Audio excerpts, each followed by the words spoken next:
A paisagem é uma herança. Eu vou dançar quando eu sinto algo dentro. Ela é um resultado mutável de processos geográficos e biológicos. É patrimônio coletivo dos seres que a herdam.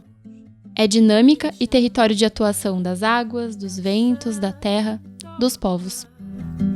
Para que lembramos da vida. No litoral sul paulista, toda essa movimentação gerou uma explosão de vida. Que lembremos a alegria.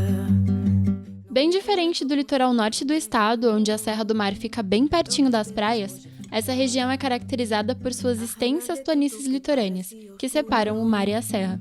Mas sem poder pra luz. Essas planícies foram geradas por conta da forma como o nível do mar variou por aqui nos últimos 120 mil anos, ditando como seria a formação geológica da região. Essa formação deu origem a ilhas, que atuam como barreiras, permitindo a existência de áreas alagadas, abrigadas e ocupadas por manguezais, os estuários. O chamado de Complexo Estuarino Lagunar Cananéia e Iguape, ou Lagamar para os íntimos, é um dos espaços naturais mais importantes do Brasil. Ele é tombado pela Unesco como Patrimônio Natural da Humanidade e Reserva da Biosfera, já que o local abriga grande parte dos nossos remanescentes da Mata Atlântica. O estuário do Lagamar é um dos ecossistemas estuarinos mais produtivos do mundo. Isso significa que ele é um dos maiores viveiros de crustáceos e de peixes do Atlântico Sul, uma das maiores e menos degradadas áreas de mangue do Brasil, um enorme berçário da vida marinha.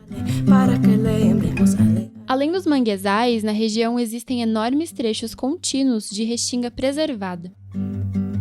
Eu vou dançar quando eu sinto. Restinga, falando em um biologuês bem simplificado, são essas formações vegetais que nascem na areia e que em vários outros cantos já foram suprimidas, dando lugar a ocupações humanas. E quando você acha que acabou, ainda é surpreendido com a existência de dunas, montes de areia formados pela dança dos ventos, que estão estáveis ali justamente pela presença da restinga. Para que lembremos a alegria.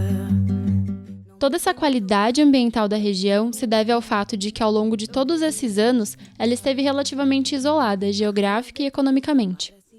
Para garantir que ela se mantenha saudável, atualmente a região possui diversas unidades de conservação. Hoje a gente vive numa região que existe um mosaico de unidades de conservação, né? Você tem o Parque Nacional do Superagui, aqui pro lado do Paraná, tem o Parque do Lagamar, tem o Parque Estadual da Ilha do Cardoso, tem a APA da Ilha Comprida, tem a APA de Cananéia, tem o Parque Estadual do Jacupiranga, tem a Reserva Extrativista do Mandira, tem a RDS do Itapanhuapina, então é tudo unidade de conservação, né? E a maior diferença entre elas é que a gente tem as unidades de proteção integral que não liberam, né, nenhum tipo de extrativismo, de coleta e tudo mais. E áreas de uso sustentável que permite que a gente colete, que tenha o manejo de algumas espécies, a extração. Então, ela permite uma maior interação entre o ser humano e o meio ambiente em si. A gente, enquanto humanidade, tem essa mania estranha de querer separar ser humano e natureza, como se fosse possível. Na intenção de conversar sobre essas várias relações, nós fomos até o Instituto de Pesquisas Cananéia para conversar com o Caio, que coordena o projeto Boto Cinza, um dos projetos do Instituto. O projeto está baseado em 4 pilares, então um pilar é a pesquisa científica, o outro pilar é a atividade de educação ambiental, o outro pilar são as políticas públicas que a gente desenvolve e o programa Jovem Pesquisador, que é um programa que a gente tem com jovens da comunidade. De maneira geral, as atividades de pesquisa que a gente tem desenvolvido com o Boto Cinza hoje são para avaliar os impactos das atividades antrópicas podem estar acontecendo em cima do Boto Cinza. Entre a Ilha do Cardoso, Ilha Comprida e Cananéia fica um local muito especial, conhecido como Baía dos Golfinhos. Se você estiver passando por ali, muito provavelmente você vai ver boto cinza dando ar da graça. E por isso, o turismo de observação desses animais é um dos grandes atrativos para aqueles que visitam a região. Para tentar entender qual o impacto que essas atividades têm sobre os botos, os pesquisadores do IPEC realizam um monitoramento populacional, gravações acústicas e diversos outros estudos. Mas na prática, qual seria o impacto de todo esse trabalho se ele resultasse em informações e nada mais? Pois é, É preciso se relacionar com os diversos atores locais para que essas informações se traduzam em ações de conservação. Por isso, os pesquisadores do IPEC fazem parte dos conselhos das unidades de conservação e realizam atividades de educação socioambiental. Uma das nossas missões é respeitar os hábitos e costumes das populações locais, né, trabalhar em parceria com eles e não tentar modificar ou impor alguma coisa.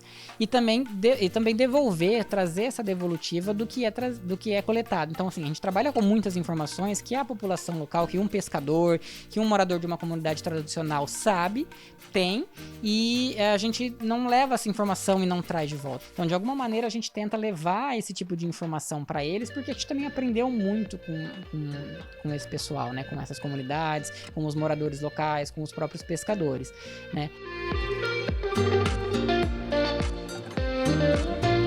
Pois é, esse intercâmbio de conhecimento é muito importante. Existe, inclusive, uma área chamada etnobiologia, que consiste justamente em incorporar os conhecimentos das comunidades tradicionais nos estudos, e assim desenvolver um manejo sustentável para conservar a biodiversidade, a cultura e a geração de renda. Tentar entender o meio termo entre o que é melhor, por exemplo, para o boto cinza ou para qualquer espécie de animal e planta que está aqui na região, para o meio ambiente como um todo, e que a gente possa, e que seja bom também para os seres humanos, né, para as comunidades que estão aqui. Então não adianta a gente querer ser 8 ou 80 ou querer ser extremistas e, né, proibitivos. A gente tem que crescer junto, compreender, a gente tem que trabalhar para que isso possa ser desenvolvido de uma maneira que o ambiente saia ganhando, né, o ambiente e o ser humano, porque se o ambiente está numa situação saudável, numa estrutura legal, o ser humano também vai se beneficiar disso.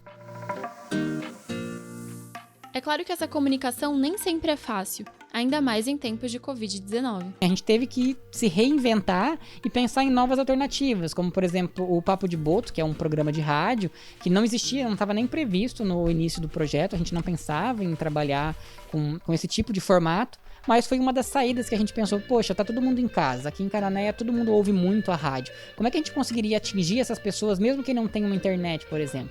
Então, uma vez por mês, a gente tem um programa que fala sobre temas socioambientais em geral. Então a gente fala sobre as pesquisas, sobre como é ser jovem em Cananéia, sobre educação ambiental, por que é importante, sobre medidas sustentáveis, sobre os diversos temas socioambientais, e isso está sendo distribuído na rádio da cidade, uma coisa que a gente não tinha pensado, né, inicialmente, atingindo muitas pessoas que não estariam sendo atingidas por algumas das atividades do projeto, que estariam restritas, por exemplo, para dentro de uma sala de aula ou para um grupo determinado que seriam os professores, mas hoje a gente consegue compartilhar também muita coisa, né, através desse programa.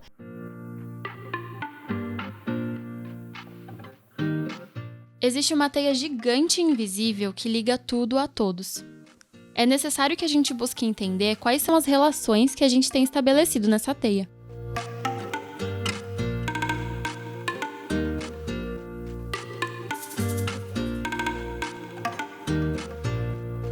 No próximo episódio, a gente vai te servir uma dose desse entendimento em formato de cachaça.